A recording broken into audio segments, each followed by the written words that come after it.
Welcome students. आज हम study करेंगे हार्ट एंड हैंड्स, जिसके ऑथर हैं ओ हेनरी। तो ओ हेनरी का जो ओरिजिनल नेम है वो है विलियम सिडनी पॉटर, जबकि ओ हेनरी जो है तो वो इनका जो पेन नेम है। अब ओ हेनरी जो है तो वो हमारे पास एक अमेरिकन राइटर है। इसके अलावा उन्होंने काफ़ी ज़्यादा शॉर्ट स्टोरीज लिखी, मोर देन 300 शॉर्ट स्टोरीज उन्होंने लिखी है। अब उनकी शॉर्ट स्टोरीज में जो ख़ास बात यह है तो वो है एब्रप्ट एंडिंग, यानी कि वो अपनी शॉर्ट स्टोरी को ऐसे पॉइंट पे एंड करते हैं कि रीडर हैरान हो जाता है कि ये किस तरह हुआ। तो ये इनकी शॉर्ट स्टोरीज की काफ़ी खास बात है, और आप स्टोरी में देखेंगे हार्ट एंड हैंड में कि वो किस तरह अपनी स्टोरी को जो है तो क्लाइमैक्स में ही एंड कर देते हैं। अच्छा, अगर हम नरेशन की बात करें तो ये थर्ड पर्सन लिमिटेड जो है तो स्टोरी का नरेटर है। इसके अलावा कैरेक्टर जो है तो एक मिस फ्लेयर चाइल्ड है, मिस्टर ईस्टर्न एक कैरेक्टर है, और एक है मार्शल।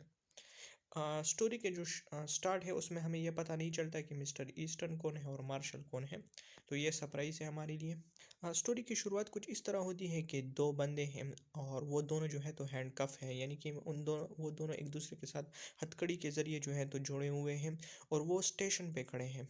तो वो एक ट्रेन में जाकर बैठ जाते हैं। अब उनके सामने जो है तो एक लेडी होती है, उस लेडी ने जो है तो वो काफ़ी बनी सवरी होती है और मेकअप वगैरह भी किया होता है, अच्छा ड्रेस भी वो उस लेडी ने पहना होता है। तो वो लेडी जब मिस्टर ईस्टर्न को देखती हैं तो वो मिस्टर ईस्टर्न पे तंज करती है कि तुमने मुझे नहीं पहचाना, हम तो काफ़ी पुराने दोस्त हैं। तो मिस्टर ईस्टर्न काफ़ी ज़्यादा परेशान हो जाता है। अब हमें शुरू में ये नहीं बताया गया है कि वो क्यों परेशान हो जाता है। एक तो ये वजह हो सकती है कि वो इस वजह से परेशान होता है कि वो उस लड़की को पहचानता नहीं है। उसे परेशान देखकर वो दूसरा बंदा जो इसके साथ होता है मिस्टर ईस्टर्न के साथ, तो वो मुदाखलत करता है और वो कहता है मिस फ्लेयर चाइल्ड को, वो कहता है कि ये जो दूसरा बंदा है ये मार्शल है और मैं एक क्रिमिनल हूँ, और ये मुझे जो है तो लेवनवर्थ प्रिजन लेके जा रहा है, और ये 7 साल की सज़ा है काउंटरफीटिंग के लिए। अब काउंटरफीटिंग बेसिकली फ्रॉड को कहते हैं, या जाली चीज़ें बेचना या जाली चीज़ें बनाना, तो फ्रॉड वगैरह का जुर्म जो है तो इसने किया होता है। तो मिस फ्लेयर चाइल्ड जो है तो जब वो सुनती है कि मिस्टर ईस्टर्न मार्शल है तो वो काफ़ी ज़्यादा जो है तो एक्साइटेड हो जाती है, और हमें ऐसा लगता है कि ये दोनों काफ़ी पुराने दोस्त हैं। वो दोनों एक दूसरे के साथ बातें वगैरह करती हैं। उनकी बातों से हमें ये भी अंदाज़ा होता है कि मिस्टर ईस्टर्न जो था तो वो मिस फ्लेयर चाइल्ड को पसंद करता था, लेकिन मिस फ्लेयर चाइल्ड ने उसे छोड़ दिया था। ये हमें उनकी बातों से इस तरह अंदाज़ा होता है क्योंकि हमें कुछ हिंट्स मिलती है, और जो मिस फ्लेयर चाइल्ड है तो वो काफ़ी ज़्यादा इंटरेस्ट जो है तो इसमें शो करती है। तो फिर कुछ देर बाद जो है तो ये जो सेकंड पर्सन है ये उसे कहता है, ये जो क्रिमिनल है तो ये कहता है कि मुझे ड्रिंक करना है और मुझे सिगरेट पीनी है, तो प्लीज़ मुझे जो है तो स्मोकर में ले जाओ। तो फिर उसी के साथ जो है तो मिस्टर ईस्टर्न भी उस लड़के को कहता है कि हमें जाना है और मुझे ड्यूटी बुला रही है। वो दोनों इस तरह जो है तो अलग हो जाते हैं। अच्छा, अब वहाँ पर जो है तो दो और पैसेंजर भी बैठे होते हैं और वो ये सारा वाक़या देख रहे हैं होते हैं।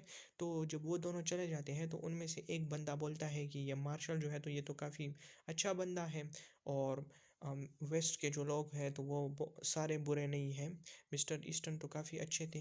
तो उसके साथ जो दूसरा बंदा होता है वो उसे बताता है कि नहीं नहीं, तुम गलत हो, ये जो मिस्टर ईस्टर्न है तो बेसिकली ये क्रिमिनल है, और ये जो दूसरा बंदा था तो बेसिकली वो मार्शल था।